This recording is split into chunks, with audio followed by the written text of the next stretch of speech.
Haleluya. Salam sejahtera untuk kita semua.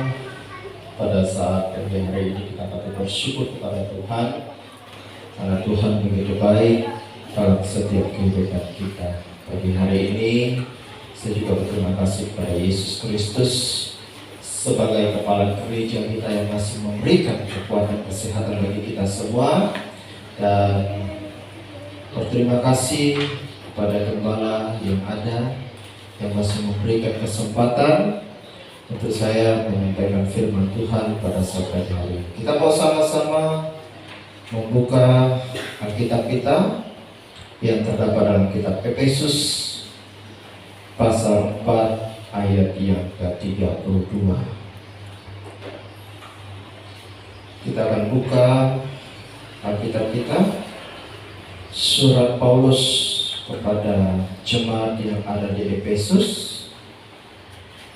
Efesus pasal 4 ayat yang ke-32. Yang sudah dapat katakan amin. Saya undang jemaat Tuhan bersama-sama bangkit diri.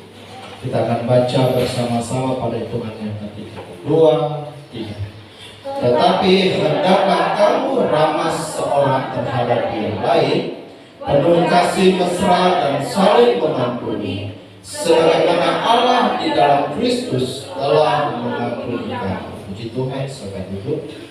Saya memberikan tema yaitu ramah dan penuh kasih mesra. Dari ayat yang sudah kita baca bersama Bapak Ibu jemaat Tuhan terkasih, ini adalah nasihat Rasul Paulus kepada jemaat yang ada di Efesus ketika mereka sudah menjadi manusia baru. Ya, mereka harus berubah dari kebiasaan lama mereka, dari kebiasaan manusia lama mereka. Ada banyak hal yang mungkin pada saat itu dilakukan oleh jemaat Efesus, ya, dan itu harus mereka ubah seperti yang mana Tuhan inginkan. Namun ketika mereka sudah menjadi manusia baru, ya, mereka harus berubah dan mulai melakukan hal-hal yang baru dan yang menyenangkan hati Tuhan. Apa saja itu? Dan kalau kita melihat dari ayat yang sudah kita baca bersama Bapak Ibu jemaat kasih, yang pertama dikatakan, tetapi hendaklah kamu ramah seorang terhadap yang lain. Ada kata ramah, ya. Sebagai anak Tuhan yang baik, sudah sepantasnya dan sudah seharusnya kita menjadi pribadi yang ramah. Yang sudah katakan amin. Artinya kita menjadi orang yang ramah, yang mudah senyum, yang mau menyapa seorang terhadap yang lain, ya, dan tidak mudah tersinggung, ya. Seperti dalam kitab 1 Tesalonika 2 ayat yang ke-7. 1 Tesalonika 2 ayat yang ke-7. Tetapi kamu berlaku ramah di antara kamu, sama seperti seorang ibu mengasuh dan merawat anaknya. Ya, dikatakan apa? Tetapi kami berlaku ramah di antara kamu seperti seorang ibu mengasuh dan merawati anaknya. Ya. Kalau kita menjadi pribadi yang ramah, Bapak Ibu Saudara kasih, itu tidak rugi. Ya. Tetapi ada berkat, ada keuntungan yang kita akan terima. Yang pertama, apa aja keuntungannya? Yang pertama, pribadi kita akan lebih senang. Amin. Kita lebih happy, kita lebih gembira, dan lain sebagainya. Alkitab mengatakan bahwa hati yang gembira adalah obat. Ya. Ketika kita menjadi pribadi yang ramah, berarti kita menjadi lebih sehat. Yang setuju katakan amin. Lebih kuat. Amin. Ya. Kenapa? Karena kalau kita ramah, berarti kita itu memiliki suatu kesenangan, kegembiraan yang timbul dari hati kita. Yang kedua, apa keuntungan kita? Hati Tuhan disenangkan ketika kita hidup dengan ramah. Tuhan senang kalau setiap anak-anaknya memiliki keramahan satu dengan yang lainnya. Haleluya. Ya. Tapi kalau kita gontok-gontokan, kira-kira Tuhan senang nggak? Tidak. Justru Tuhan sedih. Yang Tuhan mau kita sebagai anak-anaknya, kita harus ramah seorang dengan yang lain. Yang ketiga, orang akan merasa lebih nyaman dan senang dekat dengan kita. Itu keuntungan dari kita memiliki keramahan dari hati kita pribadi lepas pribadi. Orang lebih senang. Tapi coba lihat, kalau pribadinya ya kebalikan dari ramah, banyak nggak orang yang ada di sekitarnya? Saya pastikan tidak ada orang yang mau dekat dengan orang itu. Mukanya cemberut, sedikit-sedikit langsung pemikirannya negatif, ya. Apalagi ya, mau yang marah terus dan lain sebagainya. Kalau orang seperti itu, ya, saya pastikan orang pun menjadi takut untuk mendekatinya. Ya. Tapi kalau kita memiliki keramahan, yang pastinya orang-orang itu merasa lebih nyaman dan senang dekat dengan kita. Ya. Dan yang selanjutnya apa? Pribadi yang ramah tidak pernah merugikan siapapun, ya. Baik pribadinya maupun orang lain. Justru keuntungan yang akan diperoleh dari setiap kehidupan kita masing-masing. Yang setuju dengan amin. Yang kedua, ya, apa yang akan kita rasakan? Yang kedua dikatakan di ayat yang sudah kita baca tadi, ya, dikatakan, tetapi hendaklah kamu ramah seorang terhadap yang lain, penuh kasih mesra. Ada kasih mesra, ya.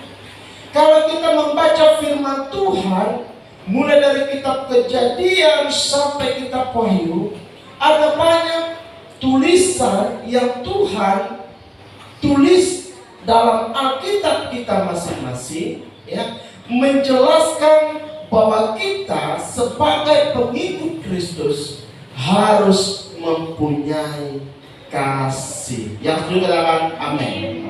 Ya. Matius pasal 22 ayat 37 sampai 40. Matius 22 ayat 37 sampai 40. Jawab Yesus kepadanya, kasihilah Tuhan Allahmu dengan segenap hatimu dan dengan segenap jiwamu dan dengan segenap akal budimu. Itulah hukum yang pertama dan yang pertama. Dan hukum yang kedua yang sama dengan itu ialah kasihilah sesamamu manusia seperti dirimu sendiri. Pada kedua hukum inilah tergantung seluruh hukum Taurat dalam kitab Al-Quran. Kita tahu bersama tentang cerita ini, ya, bagaimana percakapan antara Yesus yang mengatakan bahwa kasihilah Tuhan Allahmu dengan segenap hatimu dan dengan segenap jiwamu dan dengan segenap akal budimu. Itulah hukum terutama dan yang pertama. Dan hukum yang kedua apa dikatakan? Kasihilah sesamamu manusia. Berarti kita harus memiliki kasih. Seberapa banyak kita yang ada di tempat ini yang tidak memiliki kasih? Angkat tangan. Yang tidak memiliki kasih ada? Saya pastikan kita semua memiliki kasih. Yang setuju katakan amin. Kenapa? Kasih itu berasal dari Bapa di surga. Amin. Ya. Ketika kita memiliki hubungan yang baik dengan Tuhan, kita akan berusaha ya untuk hidup dalam kasih itu. Ya. Bagaimana mengaplikasikan kasih itu? Kita bisa mengaplikasikannya dengan perkataan kita, perbuatan kita, tingkah laku kita, dan pemikiran kita. Kalau kita memiliki kasih, kita bisa menjaga perkataan kita. Supaya apa? Supaya perkataan kita itu membangun dan menyemangati sesama kita manusia. Ya sudah kan, amin. Bukan kata-kata kutuk, bukan kata-kata cacian. Kalau orang yang mengucapkan kata-kata itu, saya pastikan orang itu tidak memiliki kasih.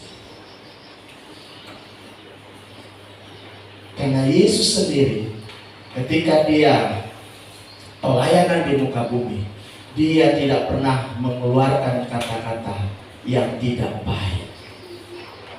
Betul atau betul? Tetapi yang Yesus ucapkan adalah kata-kata berkat. Dan itu menjadi teladan bagi saya dan saudara. Ketika kita memiliki kasih itu, mari kita menjaga perkataan kita, pemikiran kita. Jangan sedikit-sedikit sudah berpikiran negatif. Karena itu apa? Dosa. Dan kita juga bisa menjaga tingkah laku kita. Bagaimana caranya? Kita harus sesuai dengan perkataan yang kita ucapkan. Jangan kita bilang kita mengasihi orang itu, tetapi perbuatan kita tidak sesuai.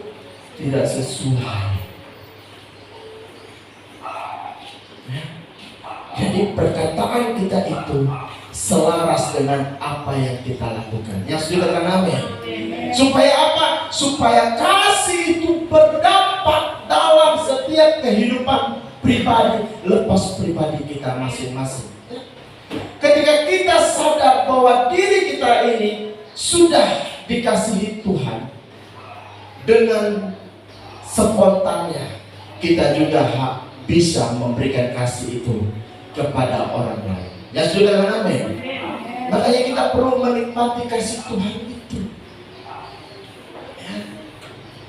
Apa bukti kasih Tuhan itu? Dia mati di kayu. Sudahkah kita menikmatinya? Seberapa banyak kita sudah menerima kasih Kristus? Haleluya. Ya. Yesus sudah membuktikan kasih-Nya untuk saya dan saudara. Dan kita sebagai anak-anaknya, kita juga harus mencontoh, menteladani apa yang Yesus sudah berikan bagi saya dan saudara. Kita bisa mengasihi sesama kita dengan cara apa? Menjaga perkataan kita, pemikiran kita, tingkah laku kita. Ketika hal ini harus selaras, ya. Jangan bilang kita mengasihi dia, tapi pemikirannya udah kemana-mana. Jangan-jangan. Ditambah lagi perbuatannya, nanti dulu lah, suruh dia yang terlebih dahulu mengasihi saya. Bagaimana bisa seperti itu?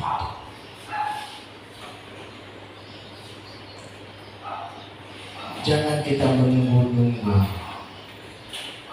Lebih bagus kita duluan menunjukkan kasih itu. Yang sudah katakan amin. Yang terakhir, ya. Di ayat yang sama, Efesus 4 ayat 32. Tetapi hendaklah kamu ramah seorang terhadap yang lain, penuh kasih mesra dan saling mengampuni, sebagaimana Allah di dalam Kristus telah mengampuni kamu. Amin. Seperti yang saya bilang tadi, Yesus mati di kayu salib membuktikan kasih-Nya untuk saya dan saudara. Selain itu, Dia mengampuni setiap pelanggaran demi pelanggaran yang telah kita lakukan. Ya. Di sini kita bisa melihat ketika kita sudah menjadi manusia baru, kita diingatkan untuk bisa mengampuni. Ya, jika hari ini kita masih memiliki dendam, jika saat ini mungkin kita memiliki kepahitan, mungkin saat ini kita memiliki rasa yang tidak nyaman dalam hati kita, hari ini saya mau mengajak kita semua untuk melepaskan pengampunan itu. Amin. Kenapa? Ya, hal ini harus dilakukan oleh setiap anak-anak Tuhan. Memang tidak mudah. Mengampuni itu tidak mudah. Ya. Kenapa saya mengatakan tidak mudah? Karena ada suatu proses yang terjadi dalam kehidupan kita. Ya. Bukan seperti semudah membalikkan telapak tangan, tidak. Tapi ada sebuah proses yang terjadi. Seperti Yesus, Dia mengampuni saya dan saudara. Dia mengalami sebuah proses. Apa prosesnya Bapak Ibu? Dia mati di kayu salib. Ada sebuah proses yang Yesus terima. Dan kita sebagai anak-anak Tuhan, ketika kita mengampuni, ada proses. Terkadang tidak nyaman dalam hati kita, sakit.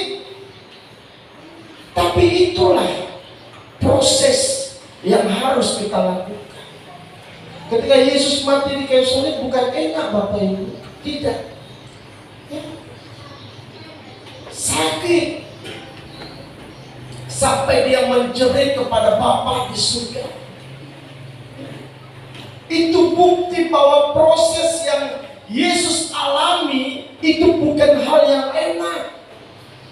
Makanya seperti yang saya bilang, ketika kita mengampuni bukan sebuah proses yang mudah, tapi kita harus melakukan itu. Yang setuju amin. Sebab dalam kitab Matius 18 ayat 18 dikatakan,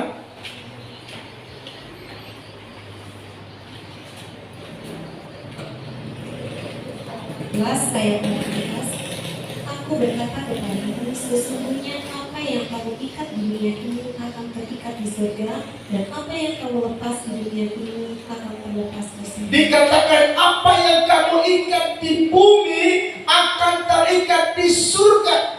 Ketika kita mengikat dosa-dosa kita, ketika kita mengikat kepahitan kita, ketika kita mengikat dendam itu dalam hidup kita, hati-hati, itu akan terikat di surga. Itu Alkitab yang mengatakan. Tapi ketika kita melepaskan pengampunan itu, Alkitab mengatakan akan terlepas di surga. Ketika kita kembali ke rumah Bapa di surga, kepahitan, dendam, iri hati dan lain sebagainya itu tidak ada lagi dalam kehidupan kita. Amin. Kenapa? Sudah terlepas. Tapi kalau kita masih mengikat itu, hati-hati. Ya. Itu sampai terikat di surga. Makanya kita harus belajar untuk melepaskan pengampunan. Memang tidak gampang, memang tidak mudah, tapi kita harus melakukannya supaya kita menerima pengampunan dari Bapa di surga. Yang setuju kan amin. Kalau kita melihat dalam Matius 6 14 sampai 15 dikatakan,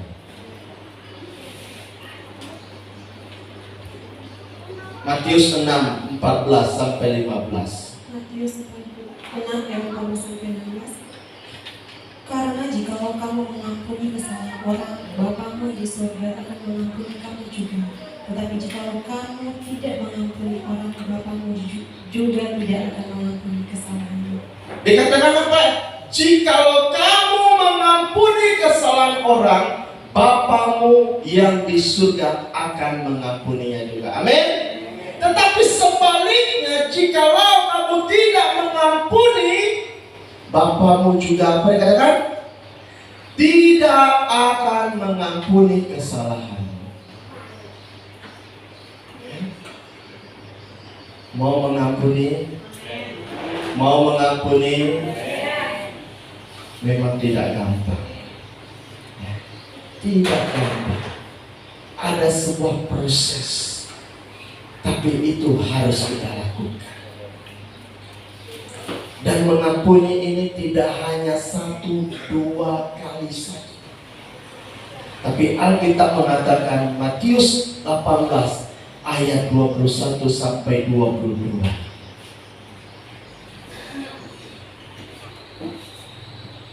Matius 18 ayat 21 sampai 22. Kemudian datanglah Petrus dan berkata kepada Yesus, Tuhan, sampai berapa kali aku harus mengampuni saudaraku jika ia berbuat dosa terhadap aku? Sampai 7 kali? Tetap Yesus berkata kepadanya, bukan, aku berkata kepadamu, bukan sampai 7 kali, melainkan sampai 70 kali 7 kali. Melainkan berapa? Sampai 70 kali 7 kali, berarti tidak ada batasnya. Kita mengampuni orang yang bersalah kepada kita. Yang sudah kan, amin. Mungkin ada dalam pemikiran kita, Pak Pendeta, yang salah kan bukan saya. Betul. Yang salah bukan kamu, yang salah bukan kita, tapi orang lain. Tetapi tidak apa, kita melepaskan pengampunan itu. Yang sudah kan, amin. Karena apa? Karena yang menerima berkat itu siapa? Katakan saya. Katakan saya. Kita yang akan menerima berkat. Biarpun orang menganggap kita itu salah, biarpun orang itu sendiri yang salah, tidak jadi masalah, kita yang memberikan pengampunan. Alkitab mengatakan ketika kita memberikan pengampunan, maka Bapa di surga pun akan memberikan pengampunan itu kepada kita. Oleh sebab itu, Bapak Ibu jemaat Tuhan dikasih, ketika kita sudah menjadi anak-anak Tuhan yang telah menjadi manusia baru, mari kita belajar memiliki sikap hidup yang baru juga dalam kehidupan kita. Apa sikap hidup yang baru? Kita memiliki sikap hidup yang ramah dan penuh kasih mesra itu dalam setiap kehidupan kita masing-masing. Mungkin berat bagi kita, tapi inilah yang harus kita lakukan. Karena kita bukan lagi ciptaan yang lama, kita bukan manusia lama, tetapi kita sudah menjadi manusia baru, manusia yang penuh dengan kasih yang Tuhan sudah berikan bagi kita. Oleh sebab itu, mari kita belajar memiliki sikap ramah dan penuh kasih mesra dalam setiap kehidupan kita. Karena itu sudah menjadi sebuah kewajiban dalam kehidupan kita sebagai anak-anak Tuhan yang sudah lahir baru di dalam Tuhan. Karena Tuhan sudah memberikan contoh teladan bagi kita, dan itu menjadi panutan dalam setiap kehidupan kita. Tuhan Yesus memberkati. Haleluya. Terima kasih.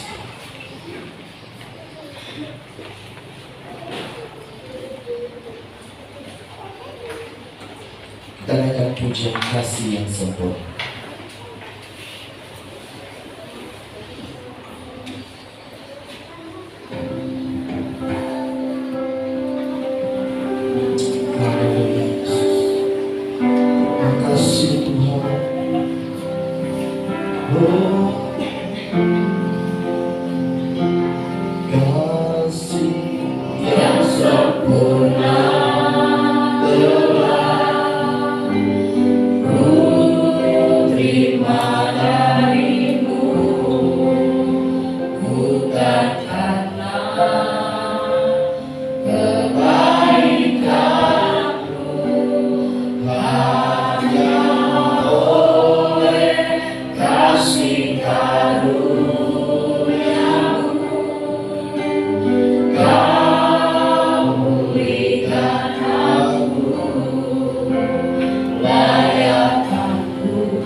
Jemaat Tuhan terkasih, kasih Tuhan itu adalah kasih yang sempurna.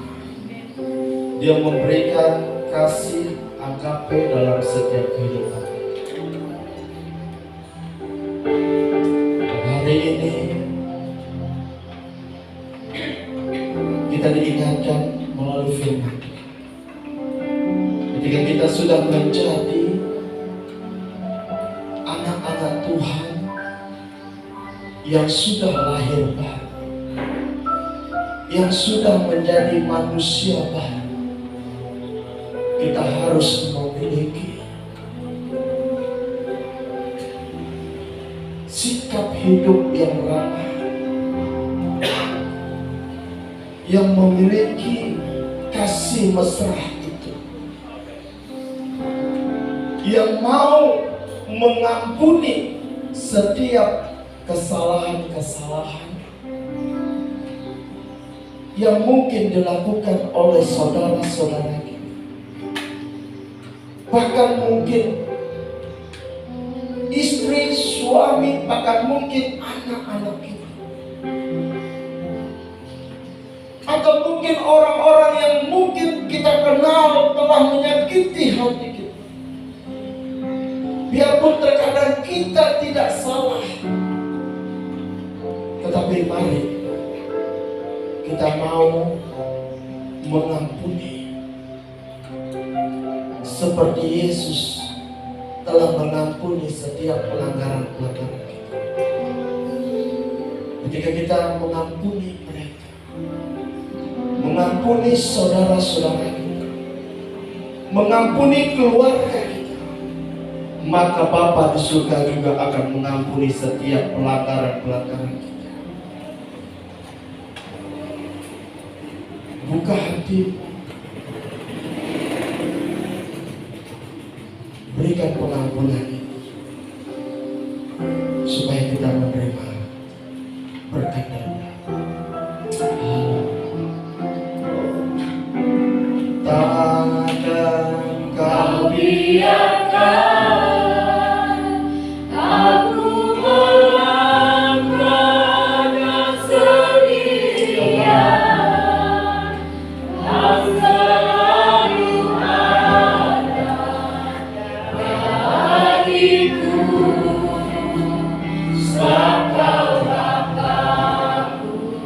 Bapa yang kekal, segala pujian, syukur, hormat, kemuliaan bagi nama-Mu ya. Pagi hari ini kami sudah mendengarkan firman, mengingatkan kami, menegur kami, dan memberikan semangat bagi kami. Ketika kami sudah menjadi manusia yang baru, kami tidak lagi melakukan kebiasaan-kebiasaan lama kami, tetapi kami mau melakukan hal-hal yang menyenangkan hati Tuhan, yang memiliki sikap hidup, yang memiliki keramahan satu dengan yang lainnya, memiliki kasih mesra, dan mau mengampuni setiap pelanggaran-pelanggaran yang dilakukan oleh orang terhadap kami ya Bapa. Karena kami mau menerima pengampunan yang berasal daripada Bapa di surga. Ajari kami ya Bapa, untuk kami bisa memberikan pengampunan itu, supaya kami terus menjadi anak-anak Tuhan yang disempurnakan di dalam Engkau. Meteraikan firman-Mu dalam kehidupan kami, dan ajari kami Tuhan untuk bisa mengaplikasikannya dalam setiap kehidupan kami. Dan Roh Kudus yang mengingatkan kami, yang terus memberikan kemampuan bagi kami untuk kami bisa melakukan firman itu dalam setiap hidup kami. Terima kasih ya Bapa, terima kasih Yesus. Kami terima firman-Mu di dalam nama Yesus. Haleluya. Amin. Bapak Ibu jemaat kami